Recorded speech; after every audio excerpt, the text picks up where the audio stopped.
ಮುರಿದು ಬಿದ್ದಿರತಕ್ಕಂಥ ಸಂಬಂಧ ಸರಿ ಹೋಗ್ಬೇಕು, ಮತ್ತೆ ಸರಿ ಹೋಗ್ಬೇಕು ಅಂದ್ರೆ ಈ 3 ಬದಲಾವಣೆಗಳು ಆ ಇಬ್ಬರಲ್ಲಿ ಕೂಡ ತುಂಬಾ ಮುಖ್ಯ ಇರುತ್ತೆ. ಸೊ ಏನೇನು ಆ 3 ಬದಲಾವಣೆಗಳು ಮುಖ್ಯವಾಗಿರ್ತಕ್ಕಂಥದ್ದು ನೋಡೋಣ. ಅದಕ್ಕಿಂತ ಫಸ್ಟ್ ಟೈಮ್ ಆಸ್ ಯೂಶುವಲ್ ದಯವಿಟ್ಟು ಸಬ್ಸ್ಕ್ರೈಬ್ ಮಾಡಿ, ಆದಷ್ಟು ಬೇಗ 40K ಕಂಪ್ಲೀಟ್ ಆಗಲಿ ಅಂತ ಹೇಳ್ತಾ, ಅಂಡ್ ಕೌನ್ಸಿಲಿಂಗ್ ಬೇಕು ಅಂದ್ರೆ ಸ್ಕ್ರೀನ್ ಮೇಲೆ ನಂಬರ್ ಆಗಿರ್ತೀನಿ, ಕಾಂಟ್ಯಾಕ್ಟ್ ಮಾಡಿ. ಅಂಡ್ ವಿಡಿಯೋ ಇಷ್ಟ ಆದ್ರೆ ಎಲ್ರಿಗೂ ಶೇರ್ ಮಾಡಿ, ಒಂದು ಲೈಕ್ ಇರಲಿ. ಅನಿಸಿಕೆ ಈ ವಿಡಿಯೋ ರಿಲೇಟೆಡ್ ಕಾಮೆಂಟ್ ಸೆಕ್ಷನ್ ಇರುತ್ತೆ, ಕಮೆಂಟ್ ಮಾಡಿ. ಫಸ್ಟ್ ಪಾಯಿಂಟ್ ಏನು ಅಂತ ಹೇಳಿದ್ರೆ ನೋಡಿ, ಅಹಂಕಾರ ಬಿಡುವಂತ ತುಂಬಾ ಮುಖ್ಯ ಇರತ್ತೆ. ಅಂದ್ರೆ ನಾನೇನು ಹೇಳ್ತಿದ್ದೀನಿ ಅಂದ್ರೆ, ಯಾವಾಗ ಅಹಂಕಾರ ಬಂದಿರತ್ತೆ ಮನುಷ್ಯನಿಗೆ, ಅಲ್ಲಿ ಸಹಜವಾಗಿ ಏನಾಗತ್ತೆ ಅಂತ ಹೇಳಿದ್ರೆ ಪ್ರೀತಿ ಅಥವಾ ನಿಮ್ಮ ಪ್ರೀತಿಯ ಮಾತುಗಳು ಯಾವುದು ಕೇಳ್ತಾ ಇರಲ್ಲ ಇಬ್ರಲ್ಲಿ. ನಾನು ಯಾರು ಹೆಣ್ಣಿಗೋ ಗಂಡಿಗೋ ಏನ್ ಹೇಳ್ತಿಲ್ಲ. ಅಹಂಕಾರ ಬಂದಾಗ ಮನುಷ್ಯನಿಗೆ ಮದ ಏರಿದ ಆನೆ ತರ ಯಾವ್ದು ಮಾತು ಕೇಳ್ತಾ ಇರಲ್ಲ. ಮಾತು ಕೇಳದೆ ಇದ್ದಾಗ ಏನಾಗತ್ತೆ, ಹರ್ಟ್ ಆಗತ್ತೆ, ಬೇಜಾರಾಗತ್ತೆ, ದುಃಖ ಆಗತ್ತೆ, ಇದೆಲ್ಲ ಆಗತ್ತೆ. ಅಹಂಕಾರ ಬಿಡ್ಬೇಕಾಗತ್ತೆ. ಪ್ರೀತಿ ಮಧ್ಯೆ ಏನು ಅಹಂಕಾರ ಎಲ್ಲಿರ್ಬೇಕು ಅಂದ್ರೆ, ನಮ್ಗೆ ಕೆಲವೊಂದಿಷ್ಟು ಬಹಳ ಕಡಿಮೆ ಸಮಯದಲ್ಲಿ ಯೂಸ್ ಆಗತ್ತೆ ಅಹಂಕಾರ, ಬಿಟ್ರೆ ಇನ್ನೆಲ್ಲೂ ಯೂಸೇ ಆಗಲ್ಲ. ಅದು 99% ಅಹಂಕಾರ ಇರ್ಕೂಡ್ದು ಮನುಷ್ಯನಿಗೆ, 1% ಇರ್ಬೇಕಾಗತ್ತೆ.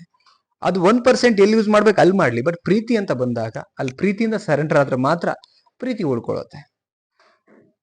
ಈ ಅಹಂಕಾರ ಇಟ್ಕೊಂಡು ನೀವು ಪ್ರೀತಿನ ಉಳಿಸ್ಕೋತೀನಿ ಅಂತ ಹೇಳಿದ್ರೆ ಸಾಧ್ಯನೇ ಇಲ್ಲ. ಅಲ್ಲಿ ಅಹಂಕಾರದಲ್ಲಿ ನಿಮ್ಮಲ್ಲಿ ಭಾವನೆಗಳು ಸತ್ತೋಗಿರತ್ತೆ, ಪ್ರೀತಿ ಮಾತುಗಳು ಸತ್ತೋಗಿರತ್ತೆ, ನಡ್ಕೊಳ್ಳುವಂತ ರೀತಿ ಸತ್ತೋಗಿರತ್ತೆ. ಓಕೆ, ಅಂಡ್ ಅವ್ರನ್ನೇ ಮರ್ತಿರ್ತೀರಿ ನೀವು ಯಾವಾಗ ಇದು ಅಹಂಕಾರ ಇದ್ದಾಗ. ಇದು ಸಾಯ್ಬೇಕು ಫಸ್ಟ್. ಅಂಡ್ ಸೆಕೆಂಡ್ ಪಾಯಿಂಟ್ ಏನ್ ಗೊತ್ತಾ, ಲೈಕ್ ಮಾಡಿರೋ ತಪ್ಪನ್ನ ಮಾಡದೇ ಇರೋವಂಥದ್ದು. ತಪ್ಪು ನಡೆದೋಗುತ್ತೆ ರೀ ಲೈಫಲ್ಲಿ, ಎಲ್ಲರ ಲೈಫಲ್ಲಿ ನಡೆದೋಗುತ್ತೆ.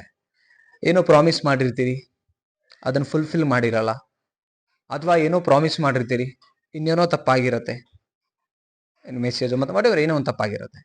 ಅದನ್ನ ಮಾಡಿದ್ಮೇಲೆ ಅವ್ರು ಕೂರ್ಸ್ಕೊಂಡು ಕ್ಲಿಯರ್ ಅಂಡ್ ಕಟ್ ಆಗಿ ನಿಮ್ಗೆ ಹೇಳಿರ್ತಾರೆ, ಹಿಂಗ್ ಬೇಡ, ಹಿಂಗ್ ಆಗೋದ್ ಬೇಡ, ಹಿಂಗಿರೋದ್ ಬೇಡ, ಹಿಂಗಿರೋಣ. ಎಸ್, ಅದ್ರ ಒಪ್ಕೊಂಡ್ಮೇಲೆ ಮತ್ತೆ ಆ ತಪ್ಪು ಮಾಡ್ಕೊಡ್ದು ತುಂಬಾ ಹುಷಾರಾಗಿ ಮೂವ್ ಆನ್ ಆಗ್ಬೇಕು. ಒಂದ್ಸಲ ಆಗತ್ತೆ, ನೆಕ್ಸ್ಟ್ ಅದು ಆಗ್ಕೂಡ್ದು, ಆಗ್ದಂಗ್ ಇರ್ಬೇಕಾಗತ್ತೆ. ಈ ಬದಲಾವಣೆ ತಂದ್ಕೋಬೇಕಾಗತ್ತೆ, ವೆರಿ ಇಂಪಾರ್ಟೆಂಟ್. ನಾವು ತುಂಬಾ ಚೆನ್ನಾಗಿ ಯೋಚನೆ ಮಾಡೋದನ್ನ ಕಲಿಬೇಕು. ಅಂಡ್ ಈ ಬದಲಾವಣೆಗಳು ತಂದ್ಕೊಂಡಾಗ ಮಾತ್ರ ನಮ್ಮ ನಡವಳಿಕೆ ಬದಲಾವಣೆ ಆಗ್ಲಿಕ್ಕೆ ಸಾಧ್ಯ. ಆವಾಗ ಎದುರುಗಡೆ ಇರೋರಿಗೆ ಕಾನ್ಫಿಡೆನ್ಸ್ ಬಿಲ್ಡ್ ಆಗೋಕ್ ಸಾಧ್ಯ, ಅಂಡ್ ಬಿಲೀವ್ ಮಾಡೋಕ್ ಸಾಧ್ಯ. ಯಾವಾಗ ನೀವು ಇವೆಲ್ಲ ಚೇಂಜಸ್ ಮಾಡ್ಕೊಂಡಾಗ, ರೈಟ್? ಇದು ಮುಖ್ಯ ಆಗತ್ತೆ. ಸೊ ನೆಕ್ಸ್ಟ್ ಪಾಯಿಂಟ್ ಏನು, ಪ್ರಾಮಾಣಿಕವಾಗಿ ನಡ್ಕೊಳ್ಳೋದು ಮುಖ್ಯ, ವೆರಿ ಇಂಪಾರ್ಟೆಂಟ್. ತಪ್ಪು ಮಾಡಲ್ಲ ಅಂತ ಒಪ್ಕೊಂಡ್ರಿ, ಮಾತು ಕೊಟ್ರಿ, ವಾಟ್ ಎವರ್ ಏನೋ ಒಂದು, ಅದಾದ್ಮೇಲೆ ನೀವು ಪ್ರಾಮಾಣಿಕವಾಗಿ ನಡ್ಕೋತೀರಲ್ಲ, ಅದು ತುಂಬಾ ಮುಖ್ಯ ಇರತ್ತೆ.